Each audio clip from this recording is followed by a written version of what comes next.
মেঘাকে এবার মেঘার ক্লাসটা চোখে আঙুল দিয়ে বুঝিয়ে দিল কুসুমি এবং ঈশান মিলে। হ্যাঁ বন্ধুরা, ভিডিওতে লাইক দিয়ে দেখতে থাকুন। মন্দিরে অগ্নিকে সাক্ষী রেখে যখন কিনা আয়ুষ এবং কুসুমের বিয়ে সম্পন্ন হয়ে যায়, ঠিক তার পর মুহূর্তে যখন কিনা ঈশান বলতে থাকে যে জাদুঘর আমরা তো ওদিকে আমাদের সমস্ত কাজ করেই এসেছি, তুমি নিশ্চিন্ত থাকো, তোমাদেরকে ফোন করা মাত্রই তোমরা ঠিক সময় মতো বিয়ের আসরে পৌঁছে যাবে, ওদিকের ব্যবস্থাটা আমি করছি। ওদিকে তো মেঘার জন্য একটা বর প্রস্তুত করতে হবে, সেই বরটা কী হবে সেটাও তো আমাকে খুঁজে বার করতে হবে। জানো তো কাল রাতে আমি অনেক খোঁজাখুঁজির পর একটা বর পেয়েছি যেটা কিনা সম্পূর্ণরূপে মেঘার উপযুক্ত, এবং মেঘার সঙ্গে তার একবার যদি 4 হাত আমরা এক করে দিই না, তাহলে খুব ভালো জমবে। ঠিক সেই সময় আয়ুষ যখন বলতে থাকে যে কার কথা বলছিস বলতো, অন্যদিকে ঈশান যখন বলতে থাকে যে বিয়ের আসরেই না হয় দেখিস, ঠিক ওদেরকে দেখে না যে কেউ বলবে যে রাবণের বিনা বানা দিয়ে জড়ি। ঠিক সেই সময় যখন কিনা বিয়ের আসরে কোণে বেশে মেঘা যখন তৈরি হয়ে বসে থাকে, অন্যদিকে ঈশান যখন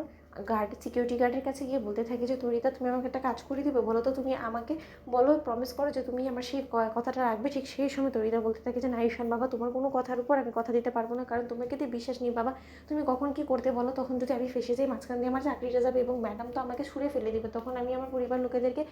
সচ্ছলভাবে চালাবো কী করে বলো তো, আমাদের পেটে লাথি দিও না ঈশান বাবা, এমন কোনো কাজ আমাকে করতে বলো না যেটা কিনা আমার পক্ষে করাটা একদমই অসম্ভব হবে। অন্যদিকে ঈশান যখন বলতে থাকে যে তোমাকে যে কাজটা আমি দেবো সেটা সম্পূর্ণরূপে সম্ভব, এবং সেই অসম্ভবের কাজ কোনো কিছুই না, তোমাকে আমি যেরকম করবো সেরকমই করতে হবে, আর তুমি আমাদেরকে নিজের পরিবার বলেই তো ভাবো, তাই না? তুমি কি চাও ইচ্ছা করে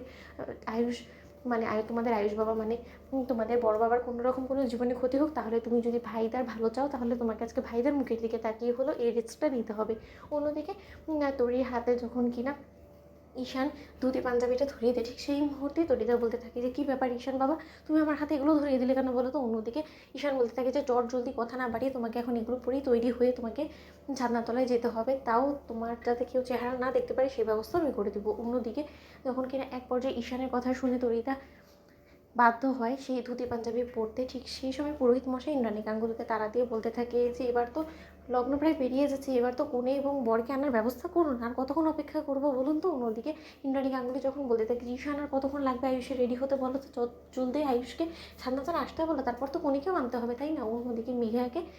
দেবলীনা বলতে থাকে যে মেঘা আমার তো জাস্ট তর্স হয়েছে না যে কখন তোর এবং আয়ুষের 4 হাত এক হবে, কখন তুই আয়ুষের নামে সিঁথিতে সিঁদুর পরবি এবং আমাদের প্ল্যানটা এক্সিকিউট হবে, সমস্ত কিছু হাতিয়ে নিয়ে কখন আমরা এই গোটা সাম্রাজ্যের মধ্যে রাজত্ব করে বেড়াবো, সেই সমস্ত কিছু আমার আর তর্স হয়েছে না, জানিস তো? অন্যদিকে যখন ঈশান বলতে থাকে যে সেই সমস্ত কিছুর সময় আসবে, হিসেব আমরা সুদে আসলে মিটিয়ে নিব, ঠিক সেই সময় ছাদনাতলায় তরিদাকে বসানোর আগে চেহারা পরিয়ে আনা মাত্র ইন্দ্রাণী গাঙ্গুলি বলতে থাকে যে ঈশান এটা কী ধরনের মস্করা হচ্ছে বলো তো, এরকম একটা চেহারা কেন পরিয়েছো বলো তো, এবার অতি শুভ দৃষ্টি কী করে হবে, এবং নিয়মের ক্ষেত্রে কিন্তু আমি খুব বেশি পাকা, তুমি খুব ভালো করেই জানো। তো বন্ধুরা লাইক এবং শেয়ার করো, সাবস্ক্রাইব করো।